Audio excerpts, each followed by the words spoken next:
Hey guys, welcome back. BDCKR here. We're back with Season 7, Episode 23 of our weekly Q&A videos.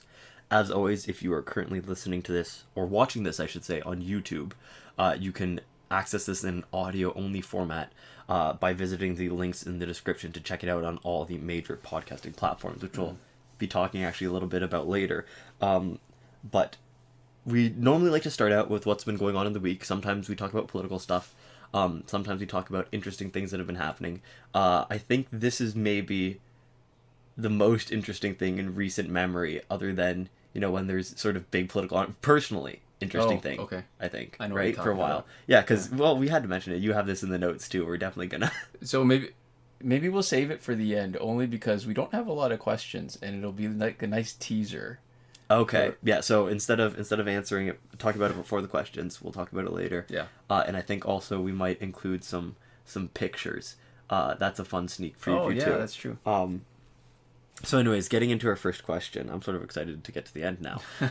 Getting into our first question. This is a comment from a Suicide Squad team video that we linked when talking about Suicide Squad Harley Quinn when she appeared as the challenge repeat. And so Junk Mail said, well, this is good. Do you think replacing Suicide Squad Joker with Lord Joker be good? I think it will be. Harley Quinn with fully evolved Master's Death Cart from next season, as I don't have it yet, and Fourth World Mace and Tantu Totem will benefit from both Suicide Squad Deadshots and Lord Joker's passive. I'm leveling up Suicide Squad Harley Quinn now, and once she's level 50, I will put her in instead of Batman Ninja Catwoman. Yeah. So there we go.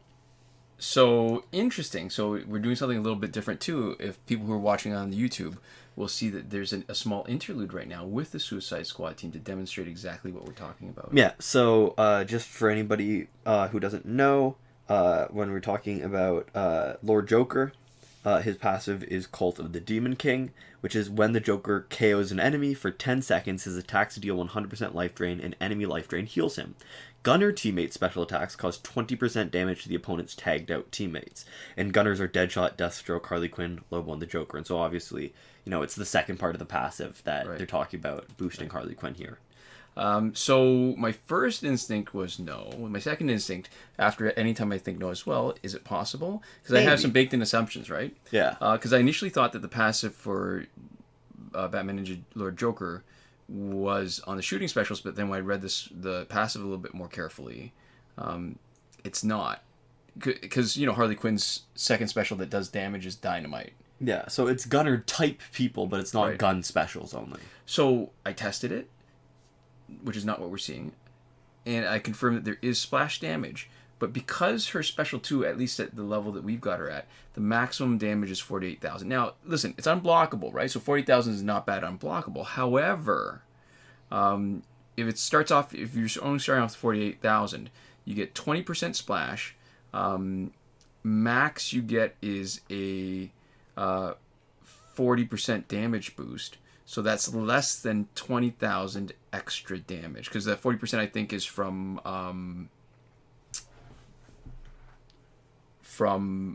Deadshots, right? Yeah. Or maybe no, it's a splash. So all right, so hold on. 20% splash damage from Deadshot makes her bomb C4. So we're looking at maybe maximum an extra 80% damage if it's against the first card. So the splash damage would count, right, separately. So that's 90,000 total damage, less if there are fewer cards left on the opponent's team. And what you've seen already now is that was just a hit, not crit. That did 99,000 damage. When it crits, it's doing well over 200,000 damage just from using the Joker card. Yeah. And so we've made some adjustments in the gears, to boost his special 2 damage, increasing the crit chance, which clearly isn't 100%, but it's pretty good. And let's see what this last one is. And it's blocked. And blocked, it did 175,219 crit. So you're still dealing more damage with the Joker than you could be with the other Joker, I guess. Yeah. Yeah. With Harley Quinn. So on Joker, the gears were in this demonstration was Heart of Darkness for the 30% boost to Special 2, Fourth World Godly Mace for the 25% boost to splash damage on... boost to Special 2 with some splash damage. Yeah. Kryptonian, but it doesn't actually, the effect doesn't matter. If he tagged in himself that did it, it really is just to boost the damage, because that's what we're doing. Yeah. And the Kryptonian rifle, which is a 30% crit chance on special 2 to boost that up.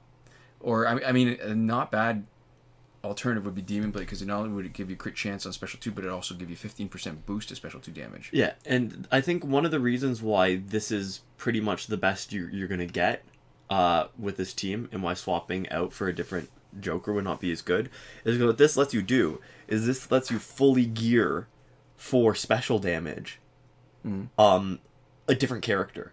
It lets you basically, for all of your special damage, offset all those gear slots to a separate character. And that lets you boost damage way past, or not way past what you normally would, but it lets you boost damage absolutely as high as you normally could. And then all of the secondary effects of gear like Tantu Totem and Master Death Cart can still apply. So you can still have all the advantage of getting your power back, and also still have 3 gears worth of special boosting. Right.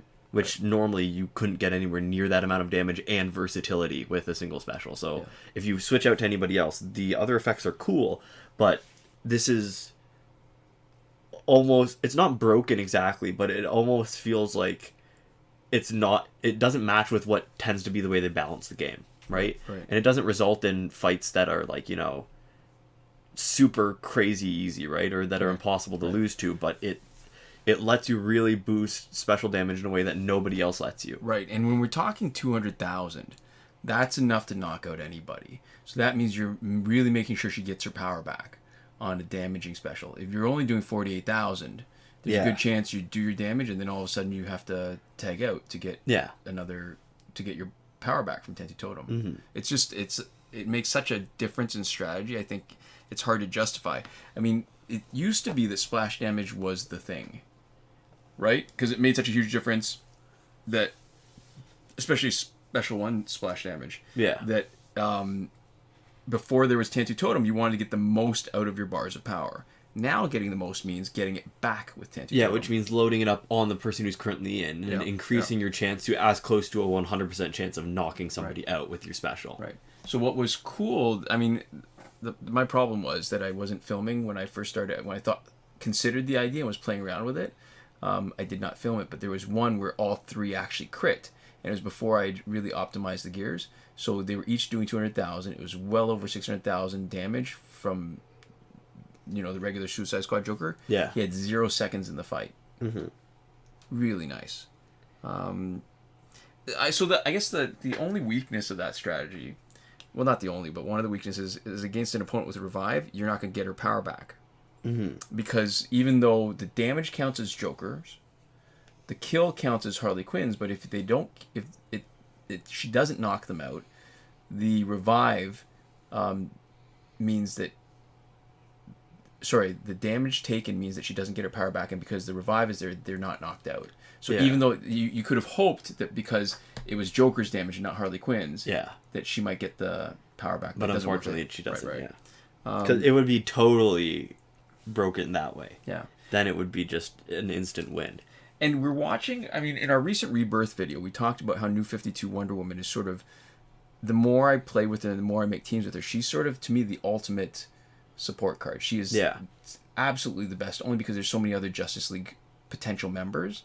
And I feel like Harley Quinn almost fits the bill when we were talking about having somebody for other non-Justice League characters, especially villains, to do that. And she almost fits the bill, but she can only give power to Suicide Squad team members.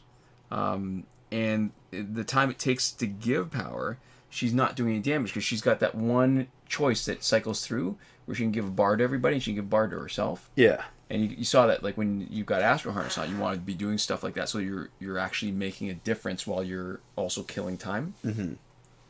But it would be so cool, because the beauty of New 52 Wonder Woman is you're generating power, but you're also knocking people out.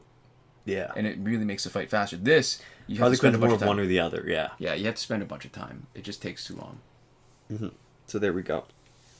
Our next question, or comment I should say, comes from Gabriel Porras. And they say, basically, you can build any team around New 52 Wonder Woman. I guess you could even replace Deathstroke on a Flashpoint team. You would sort of think, except the Flashpoint team's got a really kind of spectacular synergy where they all make each other better, and you take off even one, and the whole team gets worse. Yeah. And at least one of the other members is also worse for it. Like, all right, first, Flashpoint Batman, you can't take him off. Once you lose the boosted crit damage, then it's pretty much an ordinary team. Yeah. If you take off Aquaman, you don't need his shield, that reflects on the damage. But what you do need is he's the extra man to give more damage on Deathstroke Special 1 for Pirate Crew. Yeah. And Deathstroke, if you take him away, there's nobody with a better Special 1. So Wonder Woman, yeah, she can do a Special 2. Deathstroke Special 1 is better. And there's a reason why our Flashpoint team is our go-to grinding team, because it's the fastest. The only reason why we use a Justice League team is because it's actually fun to be a bit more engaged and do something that's a little different. And also, it's better for Phantom Zone. Mm-hmm. Although, I gotta tell you though, I've been playing around with this team and doing variations. Like, we've done a Metahuman Flash variation on this. We've stuck her on Rebirth. I'm playing with another Justice League team, and it is so much fun. And I think we got to get to it soon, but I don't want to do too many spoilers right now before we get to it. Yeah. So there we go. So our next comment from Jeffrey Weffery. This is another thing that we actually mentioned a little while back when we were talking about things being accessible in podcast format up at the top. So they say, I listened on the podcast format for about 4 months, and I finally decided to check out your YouTube channel, probably the best Injustice channel out there. And this question sort of shook me to my core. I don't know if that's exact, or it's not a question. It's a comment. And first off, it's a very nice comment.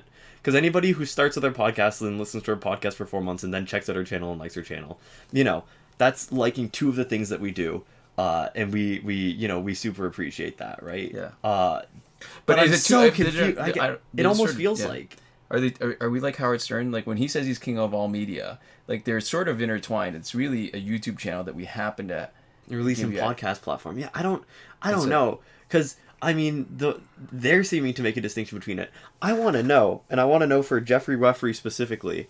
I would love to hear from you, but also anybody else who happened to do it in that order. How did you find us on podcast first? Yeah. How is that possible? Is it like, did a friend recommend it to you? And they recommended you the podcast and not us? Well, it seems like the algorithm, it's not possible for the numbers that we're pushing on the as a podcast. It's not possible that there would be any kind of recommendation. Yeah. I have no clue. So I would love to hear from Jeffrey Weffery. I don't know if there's another person on this planet currently that is in their position exactly that could say that. But if anybody else also found us from the podcast before... yeah, we want to hear that story. Yeah. Please tell us how. So I guess this is cool. This is something interesting to realize. And it's another one of those things where it's not the same level of like excitement as like when, for example, like people started supporting us on Patreon and we're like, what? Why? Like, really? Yeah. Are you sure? But it's a lot of the similar confusion. So we'd love to hear it, and also thank you for the kind words, I guess. But mostly, I'm very you guess. Okay. Like I always appreciate any kind words, but here but it's not the new part. Confusion is overpowering. Yeah, there's people say nice stuff to us. We're very lucky enough for people to say nice stuff to us on what feels like a regular enough basis. Definitely, people say nice things to us at least as much as we deserve it, probably more. Yes. So the interesting thing here, the thing that makes us worth talking about, is how the heck did somebody find us from the podcast first? Yeah. It boggles the mind. Yeah. So there we go. I don't know. Do you have anything else you want to say about it? No, it struck me when I saw that. Yeah, it was very striking. So there we go. And then our last question, we motored through them, and we didn't have that many this week. Well, all right. So I just wanted about that previous comment from Jeffrey Weffery. The only note I put, how does somebody start with us on podcasts? Yeah. Like, how is that? Like, it just. It's also like a less accessible. Yeah, no, it's just yeah, it's weird. Yeah. Okay. Our next question comes from Dark Penguin, or I guess again I say with question. Double N? I'm used to saying question because it's a Q&A, but yeah, Dark Penguin with double N, and it's also not a question. They say, sorry, but Raptors ain't winning. I got my money on the Clippers. And we also have a reply to that from ISO or All right, ESO. Is it LSO with a lowercase L? So a sans serif font always messes me up. Okay, it's either ISO, lowercase LSO, or ESO, or ULSO, or something. Anyways, they say Lakers winning the chip if you ask me. So we've got three two different LA teams. Yeah, two LA teams, and then And then you got the Raptors. Toronto boys over here. So it's interesting. So what I've been watching in the media lately is how it's so easy for everybody to jump on the bandwagon. So let me just give you a recap because I know you don't follow basketball at all. Yeah. So That's the cool thing about me is I don't jump on the bandwagon at all. Even when everybody seemed to be talking about the Raptors, I was like, I don't know what's happening. Well, I know of Kawhi Leonard. I've been watching Raptors basketball pretty much since the very beginning. Back when Damon Stoudemire was a rookie and he was putting up double-doubles all the time. And you really see this effect. This is the funny thing to me, right? Because teams, on average, they're scoring more than 100 points a game. Yeah. So even on a bad team, which the Raptors were at the point when they drafted, because they put in some rules when they introduced the two Canadian teams, Vancouver and Toronto, so that they couldn't draft higher than, I can't remember what arbitrary number was. And so it kept them pretty sort of down, I guess, for a while. And they were pretty bad. But Damon Stoudemire was, I think he was, I should have looked this up. I'm going by memory. He was averaging almost 20 points a game. He was getting like doubles on assists and points like half the time. And everybody was, oh yeah, he's a star. But part of me was, aware of at the time that even on a crappy team, somebody's scoring those 100 points. Yeah. So if there's nobody else to pick up the slack, you're going to have okay players who are going to have some pretty good numbers. And that really showed when Damon Stoudemire left. And it was, over the years, we've had a lot of interesting players and some stars and some not. So what you're saying is that the Raptors were bad enough that he looked great just in comparison? He was a good player on a pretty crappy team. And so your numbers are going to be pretty elevated. So in that context, the Raptors had never gotten out of the first round of the playoffs until the combination with DeMar DeRozan and Kyle Lowry. They developed a bit of a reputation for choking it. One year, I think they made it to the Eastern Conference Finals, but then got slapped down really badly by LeBron. Like, that was sort of a recurring theme. LeBron James' team, he was with Cleveland in those years, I think. And despite whatever their regular season record was, no matter how good, like there was one season the Raptors even won 59 games. It won right before they got Kawhi Leonard. And so they got beaten by LeBron's team again. So that was the motivation for blowing up the team a little bit, right? So Coach of the Year, Dwayne Casey, fired, and they replaced him with Nick Nurse. And one of their two stars, DeMar DeRozan and Kyle Lowry were two stars. They got rid of DeMar DeRozan to trade for Kawhi Leonard. And that was last year. They did a little bit worse in the regular season. They cranked it up in the playoffs. They won. That's history. Everybody knows that. But what's interesting was, before the beginning of the season, nobody really picked the Raptors to win. They were still sort of the underdogs. And then at the end of that season, they lost 2 of their 5 starters. So in basketball, the best players are typically the starters.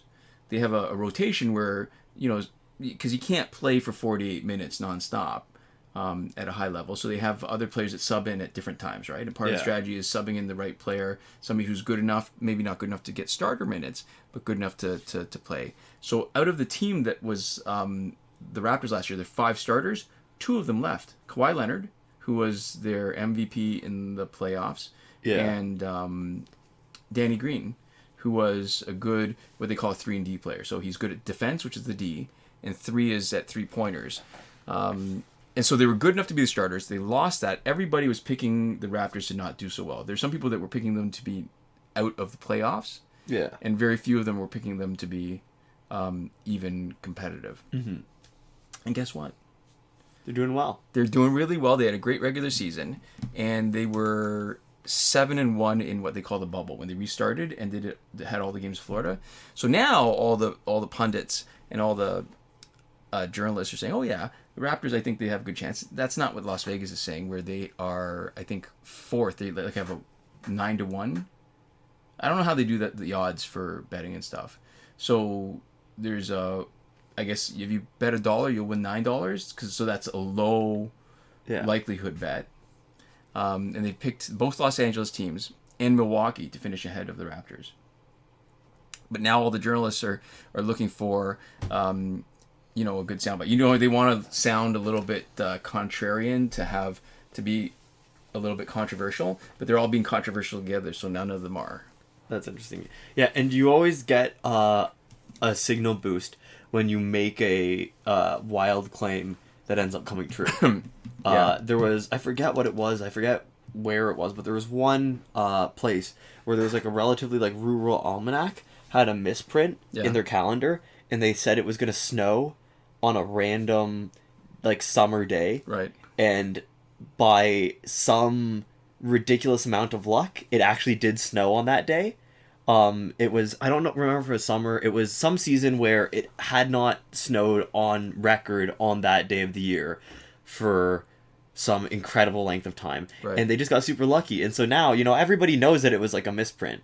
Like, I don't think anybody is laboring under the impression that there's some actual psychic working for the almanac, right? But that almanac for that town became like a must buy, because who would, who would have thought? Yeah, who would predict a random single day for snow, and then for snow to fall on that day? So if you go for the long odds and you're right, especially if you're right with even, occasional accuracy, you can make a big career out of it. That's one of the things Alex Jones did, actually. So the right wing guy? Yeah, one of the reasons why Alex Jones ended up where he was because he did some, I think it was like a prediction of 9/11. Okay. Where, Osama bin Laden was already known. Right. Had already done several attacks before. Right. And so there was clips of him before it happened talking about how he was expecting soon another attack from Osama bin Laden. I don't remember what level of detail there was there.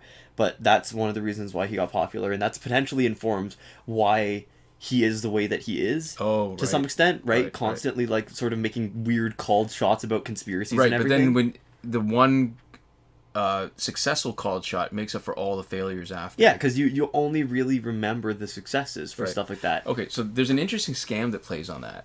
So there's the idea that, somebody who's looking to get people to invest with them will send out, I don't know, like 8,000 emails to different people making a specific prediction about a stock, and then it's going to go up a bunch. Yeah. And then on the flip side, it's going to say predicting a stock that's going to go down. Actually, that doesn't work, because what if the stock doesn't move at all? Yeah. Sorry. So one is that they're going to make two predictions about stuff that are opposite.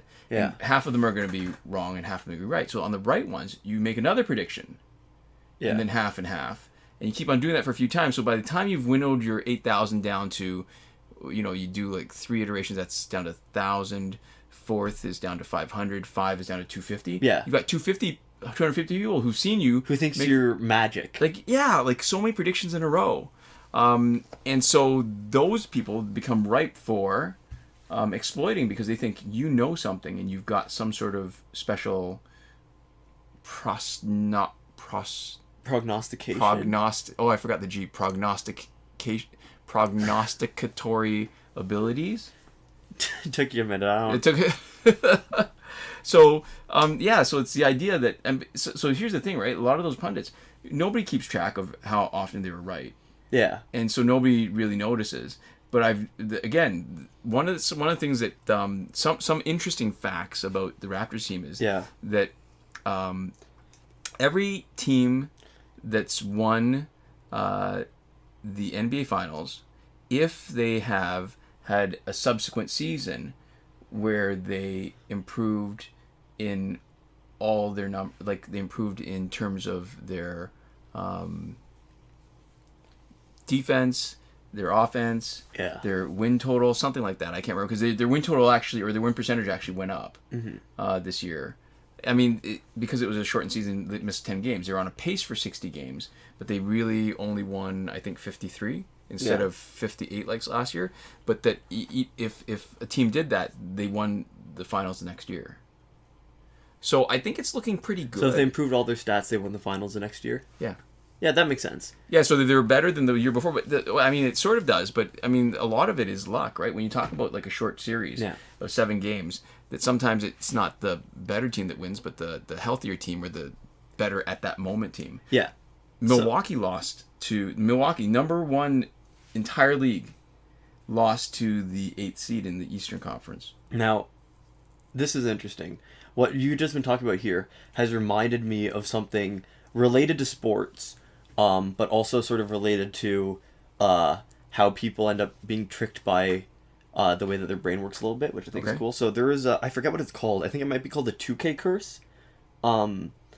But is that one? Okay, is this talking about disaster preparation? No. This is, I forget what the specific name is, but the like NBA games. Oh, okay, all right. I was thinking Y2K when you said 2K. It might not be Y2K. It NBA might be 2K. the. No, those games. What are the games called? Madden, maybe. I forget what it's called. But anyways, the point is that people who show up on the boxes of those games, right, are famously unsuccessful afterwards. Like they get injured or something happens, right? They have a fall from grace after they appear on the box art.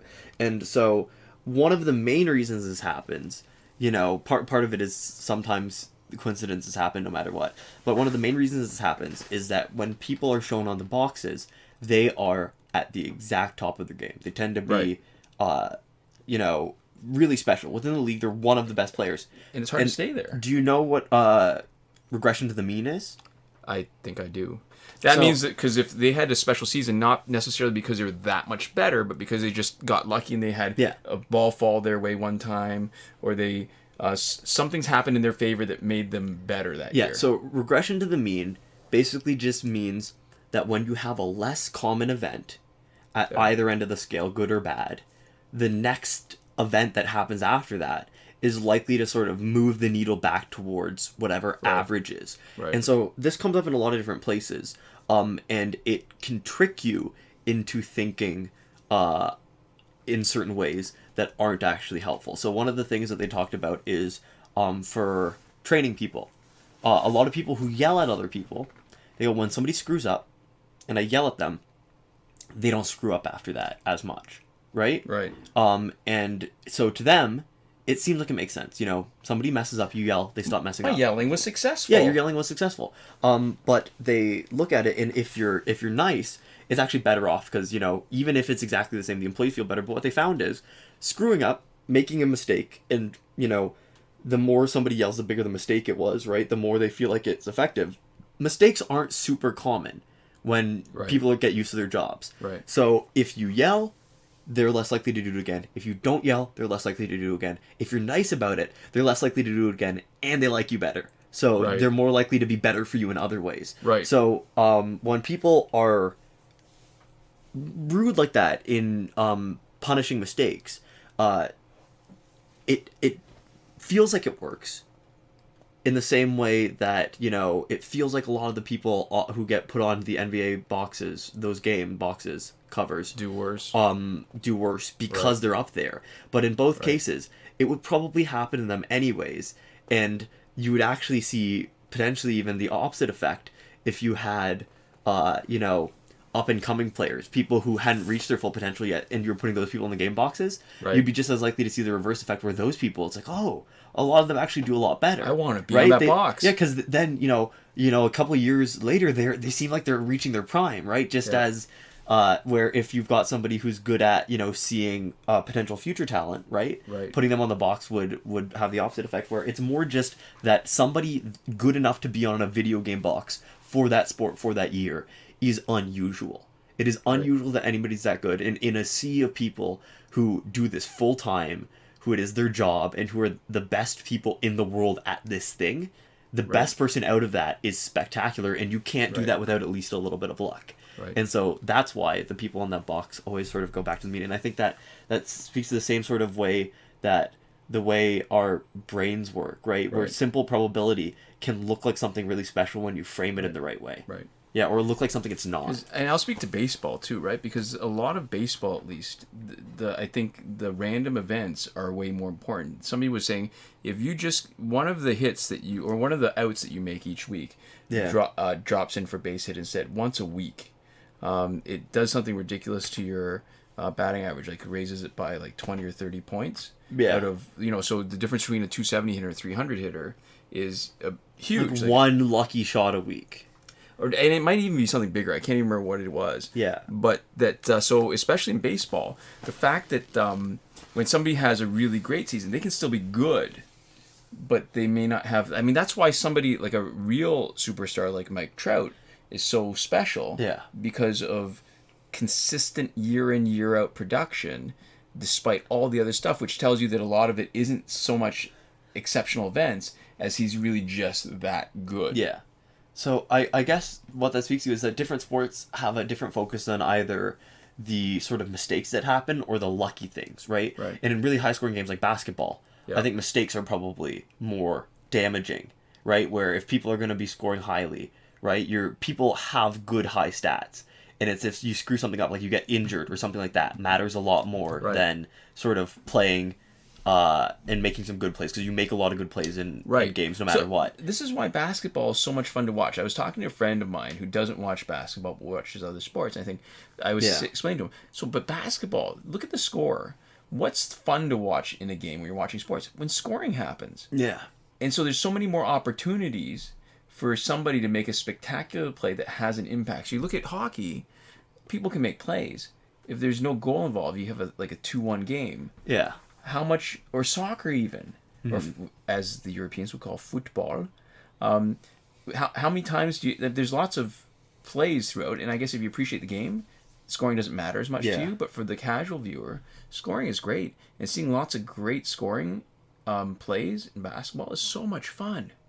Yeah, and that, I think, definitely also, and like for the example I said, like basketball, it's probably a game where the mistakes matter a little bit more in changing the tide of the game, whereas in baseball, where there's a lot of failure built in, right? Your stats aren't that high. It's those lucky positive events that actually matter a lot more to the course of individual games and like long-term player stats.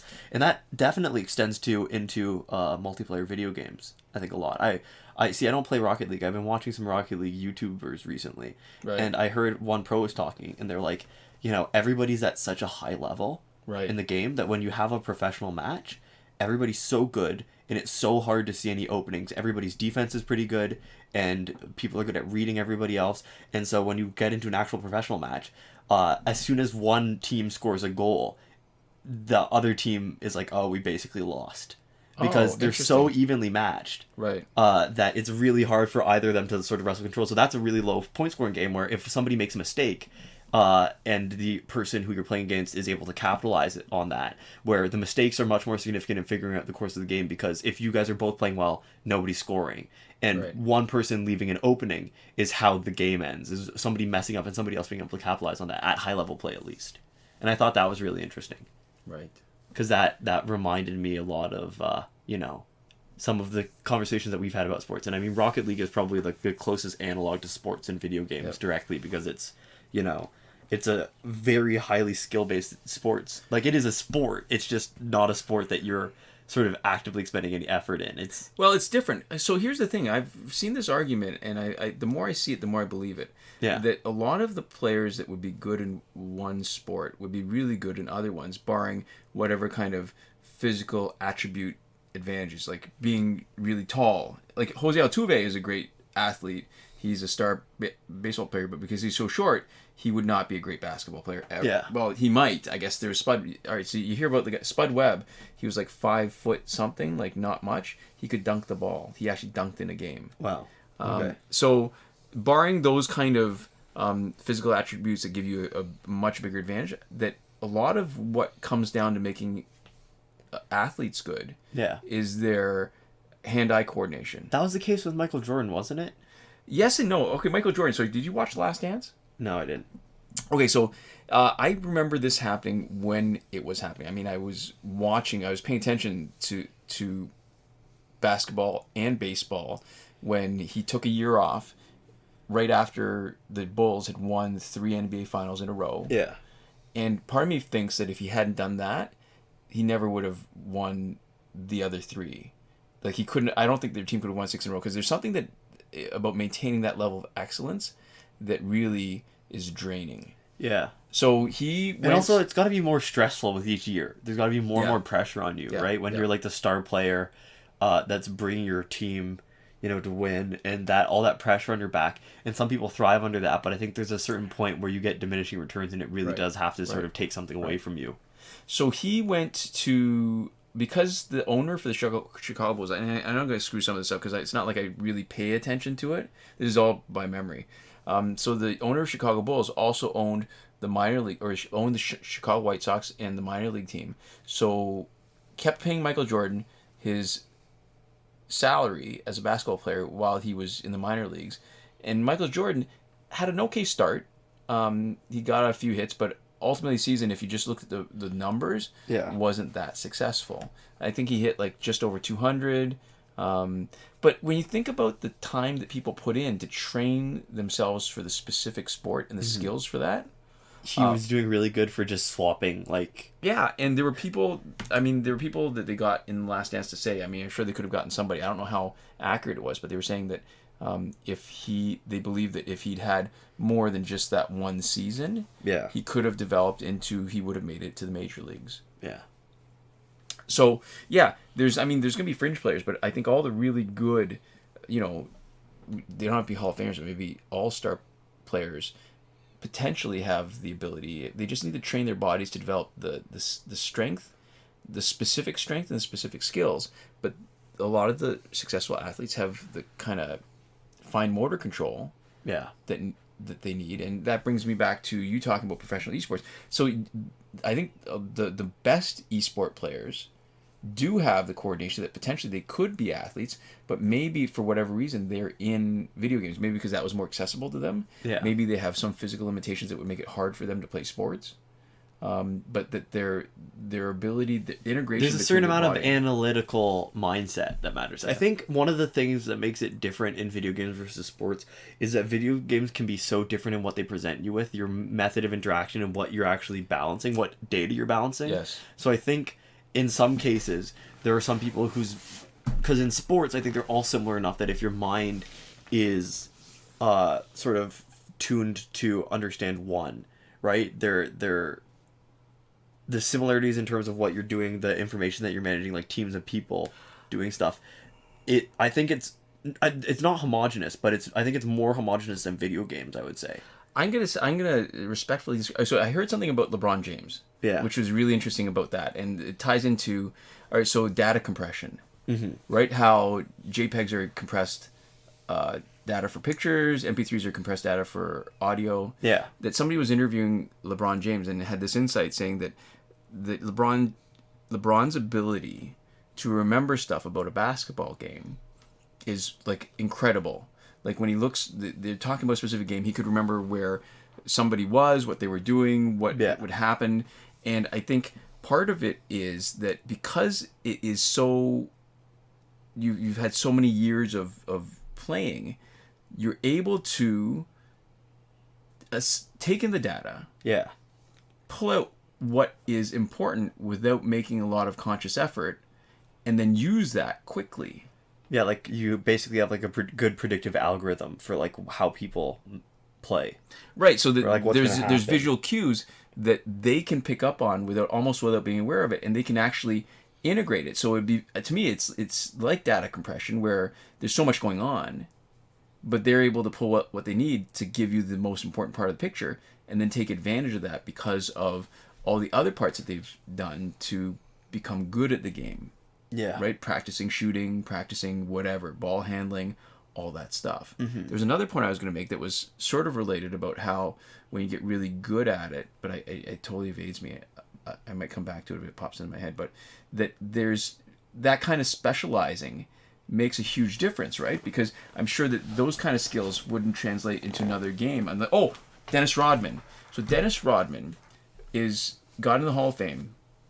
Yeah. Somebody who writes articles for 538 made a statistical argument about why he was the best player of all time, only because he was so good in this one area. And when Dennis Rodman was interviewed in The Last Dance, I was listening to this, and he was saying part of the reason was he just practiced. So he would pay attention to how people would shoot. He'd know this person would shoot with this kind of rotation or this hard or whatever. So he'd anticipate when the ball was coming up that if it missed, he had an idea of where it was going to go because he practiced so much just watching it. So he was, and nobody ever was as good. I mean, some people had more rebounds, but nobody had a greater percentage of the rebounds in a game that were potentially available as a percentage out of everybody on the floor as Dennis Rodman. So you're talking about like he was getting the highest sort of score, like if we talk about like almost like it's a test, right? Where every rebound, other people would have a higher number of rebounds, but out of the total number of rebounds, he would get the highest percentage of them. He'd get the highest, rating on the test. Not in his game, but historically there used to be more possessions per game. There used to be a higher pace. So there would be more potential rebounds and missed shots. So that's talking about different eras. So in different eras, there might be people who had higher number of rebounds, but only because there were more missed shots. Yeah. So there were more rebounds. In his era, he was the best rebounder. Mm-hmm. And when you compare eras, he was better proportionally than anybody else. And listening to him in the interview in Last Dance, that to me is subspecializing so much that he becomes so amazing in this one area that he is head and shoulders above anybody else who was good in that area. Yeah. To the point that, so let's say Michael Jordan is the best player ever. The guy was making a statistical argument that because the things that Michael Jordan brings to the table, other players are good at, not as good, but good at, that he was more replaceable. There would be a smaller drop-off going from Michael Jordan to a different Hall of Famer. With similar skills. Right, with similar skills than going from Dennis Rodman to anybody else who had similar skills, because nobody had skills even close to being as good as him. He was the person who would be hardest to replace on a team. Exactly.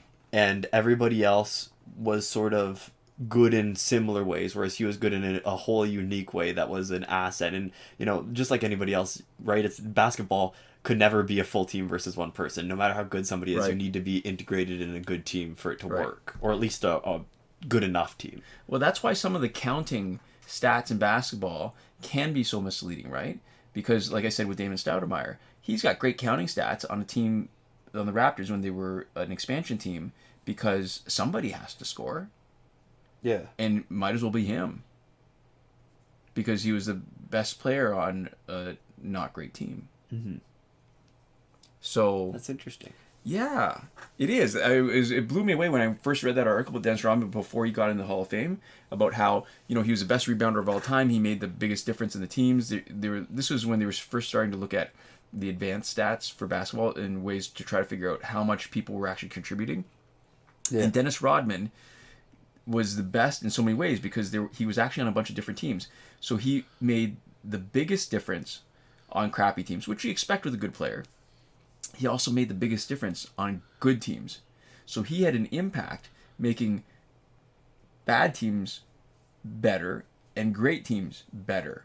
More so than any other player. Okay, so that's interesting.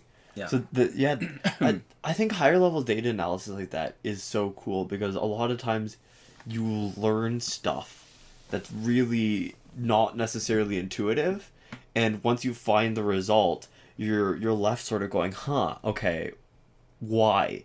And when you already know, when you use the data to tell you the truth, right? And it does not match what your intuition would tell you. Yeah. You could have the opportunity to find really, really cool and interesting underlying reasons. Right? Where you go, oh, okay. And you would have never thought about it. If somebody asked you the question, you didn't have the data in front of you, you might have said something that was totally different, right? But knowing that there has to be, this is happening and there has to be an explanation for it, and using that to find the explanation can lead you to some really fascinating stuff. Well, this is why, to bring it back to injustice then, to me, the data, the higher level data, the ultimate data is how fast you win the games. Winning the games and how fast you win. So the win percentage and speed. And so that's why I think whenever anybody talks about team composition, I think you cannot have an answer for whether this team is good or better or best. Yeah, because your intuitive understanding and the practical outcome don't necessarily match up. Right. Right. Yeah, and it's very rarely in such a stark way Right. as the stuff that we talked about here, but I think in life it also very rarely is such the stark way as it's matched up here. Until we got Master's Death Card, it wasn't obvious that it was a power generating gear. Until we got Enchantress, it wasn't obvious that even though the specials didn't look like they were disabled, it would disable the specials. There used to be gears that would have like I don't know, like some sort of ridiculously low chance of disabling gears, and it would only last for a few seconds. Yeah. Enchantress lasts less than that, but it's almost guaranteed every time. Yeah. I mean, only if they're invulnerable and the skulls don't come in, you don't do any damage, that it doesn't disable their specials. But it does. And that's the kind of thing where if you don't play it and you just go by looking at the sort of the easy part to see, which is, it does damage. Yeah. Skulls come and do damage. Lots of stuff does extra damage. Right. Yeah. Right. So so that's why whenever somebody asks about a team, I think unless you've already played it a lot, you have to play it to really be able to answer, well, does this work? Yeah. Past that, here's what I think would happen. Right. Yeah. Okay. That, I think, is an interesting conversation that went a lot of places just from people saying that our team was not going to win. And by our team, I mean your team. Right. I'm not Listen, I'm not bandwagoning here. Like I said, there was a time where it felt like really everybody but me.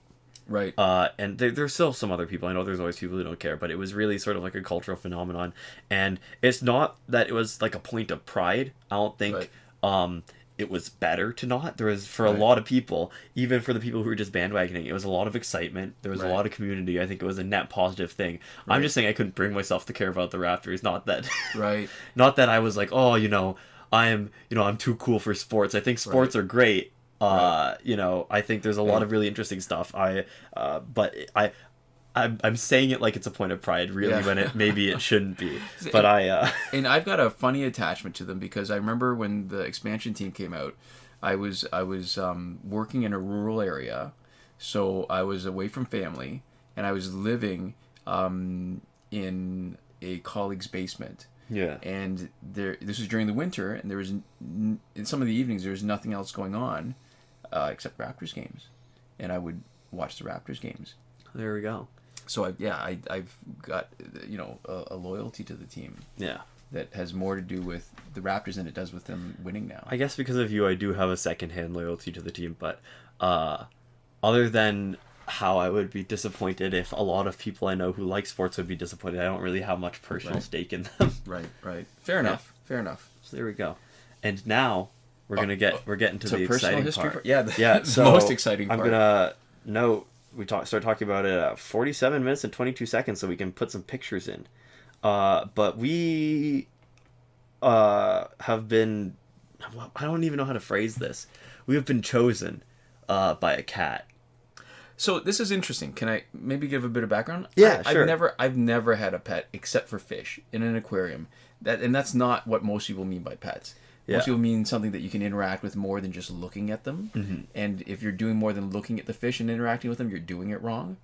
So, like the common things being cats and dogs, and then other furry animals and other not so furry animals, like maybe cold-blooded and reptilian things. Mm-hmm. So that's my background. No experience with animals except for cat sitting, I guess, feeding the cat of our neighbor when they're away and so you like animals. You have no issue with them. Yeah, and I don't. Yeah, when they're, when they don't mind you, you tend to feel, you tend to reciprocate whatever energy they give you. Sure. Yeah.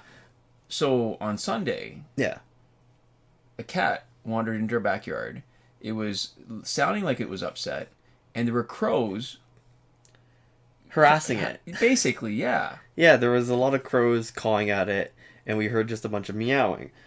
So when we went outside, this little orange tabby, and around about here, I'm sure you're looking at pictures right now if you're on YouTube, if you're currently on the podcast, this is something that's worth, if you want to see a cute orange cat, if you care, I would highly recommend the pictures. Yeah. So there was this cat being harassed by crows, and so he just sort of comes over to us, a little bit skittish for like a few minutes, but very, very quickly, like no fear, fully curious, just like skinny, right on us. No collar, skinny cat. Until you get close enough to check him out, it's hard to tell whether it's just young or like starving. Unhealthy. Yeah. And so it turns out it's just very young. Yeah, and he is just ridiculously affectionate. So he was climbing all over us. He's fallen asleep in both of our laps multiple times, and we've spent like 2 days. So the first day, that night, you sat down in the grass with it, and it was all over you, and and that was the first time I think he crawled up and fell asleep in someone's lap, and I was just sitting on the ground. So the next morning, I'm out doing some work in the backyard. It's following me around. It finishes eating, and it's hanging around. So I think, yeah, I don't want to get on the ground, but I'll sit here with you for a little bit. And I start petting him. Climbs in the chair with me. Yeah. Again, and then the next day, it had rained, so all the chairs were wet. Yeah, we set out a little area for it, like a place that it could sleep where it was dry. Right. Just for anybody who's worried about us leaving the cat out in the... Right. So I didn't want to sit down, but I thought, I might as well give this animal company. Started petting. I squatted down, started petting it. Climbs up into my lap while I'm squatting down. Yeah. And then it falls asleep on me again because I had my arm down and it just rested on me. I've never been tempted to have a pet like that before. I am tempted now. So ultimately, I think, there's a few things that happened in between. We were able to, originally the first time we got some food from neighbors, so we were able to feed him, and so we weren't worried about him starving to death. We took him, I don't even know, is it a him or it's a him? We know the gender of the cat now confidently. Okay, and we had the vet check to make sure there wasn't a chip. There wasn't, and so we're seriously thinking of adopting. Yeah, because clearly this, I think it's not an unfair assumption to say just because it's so good around people that it's had some experience with people. Yeah, socialized. So I guess the thing, so it's, the first night and the second night, we did leave it outside because, one of two things happened, which is either it came from a home, right, came to our place, in which case it has a home that it can go back to, and we don't want to keep it in the house, right, and prevent it from getting to its home. Yeah. The second option is that it is used to outside, and in which case we don't need to take it in the house. There's no sort of undue safety need that's been different from this cat's earlier life. Right. And either way, it seemed like taking it inside, especially when we don't have the equipment, right? We don't have a litter box, we don't have anything, so keeping it inside was either not necessary or not the right choice, or both, right? And so it was outside.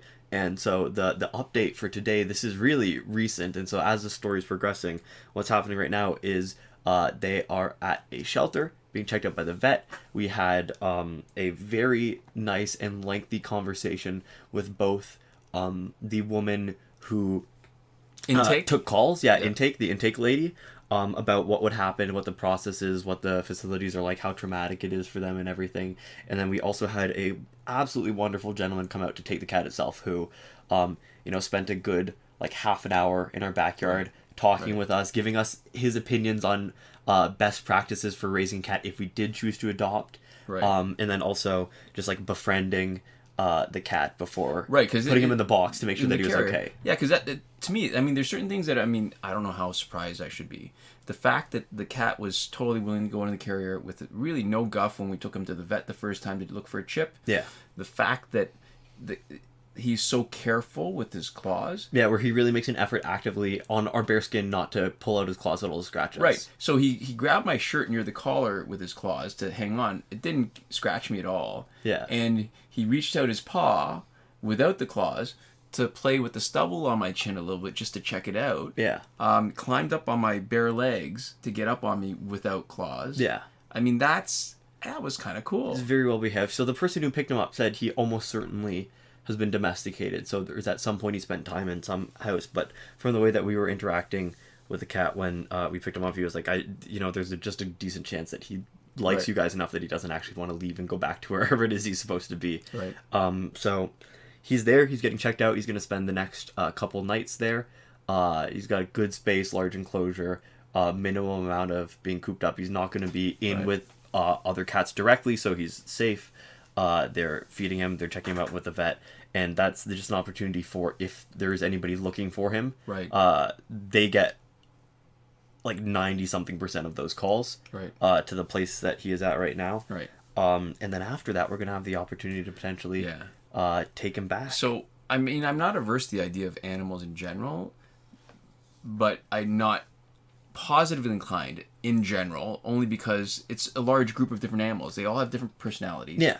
But I'm positively inclined to this one cat because he is just so... It's like how you feel about people, right? You like people generally, but if somebody said, hey, do you want a roommate? Right? Yeah. You'd be like, well, I don't... That depends a lot on the roommate. Yes. That depends maybe more on the roommate than the platonic idea of a roommate. Right. So I know after, sort of cat sitting or whatever you call it for our neighbor. Yeah. I know sort of the work part, and I'm also intellectually aware of the chance that the cat's going to potentially destroy a bunch of furniture as it stretches its claws and stuff. The only thing I'm really wary of is that vomit. Like, a lot of cats know how to use a litter box. It keeps it all there. It's pretty easy to clean if they don't start peeing and pooping everywhere else. It's that when they have to cack, they don't go in their litter box. They just go wherever. And their cack looks like poop. It has the consistency of very loose poop. I had to clean some. The cat actually cacked outside, and I didn't want to leave it underneath where we were walking. So I cleaned it up, but it's kind of gross. And that idea does not appeal to me. So I guess here's where the other information that we have. So we've been just referring to it as the cat. We did take an opportunity to name it. We don't want to take a chance that somebody's going to look around different SPCAs. Oh, that's true. And pick up that. That's true. So we shouldn't share its name. Okay, never mind. No, that's not. We'll whatever we ultimately decide when the opportunities are gone. I think it's worth it. I think right now we don't want to. This is one reason why we don't want to dox ourselves. That's true. So nobody can take our cat. Yes. Well, not our cat, but potentially a cat. It feels like it though, right? Yeah, we do have first dibs anyways. But it's amazing for the time being, because it feels like there's just such a not. There's no judgment involved, right? So when an animal trusts you, and is close to you, it's sort of unconditional. Mm-hmm. And to me, it's even more amazing because the experience I've had with cats is that they're relatively standoffish as a group. They're pretty withholding of affection. They're not super eager to tell you how great you are. Right. Yeah. So maybe we won't put the pictures of the cat, only because we don't want people to be able to identify it. And no, I think we can put pictures. Really? Okay. Yeah, because people won't be able to identify from that. What are you worried about here? I think people will be jumping all over trying to adopt that cat, knowing how good he is. No, I don't think so. Because we have first dibs no matter what. I guess for bringing him in. Right. So they can't unless we say no and then change our mind. So we will put up pictures of cats. I'm not gonna deny people that. We did promise. I think also we could tell people the name, but if you're more comfortable without it, I think we'll wait. We'll hold off. It'll be a week. We've got another Q&A next week. We'll continue with cat updates. I guess let us know in the description or in the comments, what you think we should do with the cat. We know that probably if anybody's going to say anything, they're like, keep the cat. But we'd still like to hear what people think. But yeah, so that's what's been going on with us. It's pretty. I find it pretty exciting. Yeah. I don't know. Yeah. Biggest life change in the last little bit outside of going to school, right, for you? Yeah, but that hasn't happened yet. It'll still be a while out still. But yeah, so there we go, and that is everything we want to talk about this week. Our cat discussion managed to eat up that rest of the time. So to finish up, got some people they'd like to say some words about and or to. First off, a quick shout out to Eliza Adopt the Cat Kitten. She wants us to adopt the cat, surprisingly enough. This shout out has been brought to you by a kitten deciding he wants to live here now. We'd also like to give a huge thank you to everybody who has supported us on Patreon. So that is Consul Peasant and Edwoon, who are supporting us at the highest tier, last word. Mohammed Albshaiti at the Your Message Here tier. Shawn Farrell, Daniel Simonson, Aaron Maule, Michael DeVries, Brandon C., and Irvin Ruiz, who support us on the credited level. And Chris Wolf, Scarlet Danny, Awesome Gamer 241, and Pavu RS at the gratitude level. There we go. Thank you guys so much for watching or listening, and we'll see you next time. Komoda.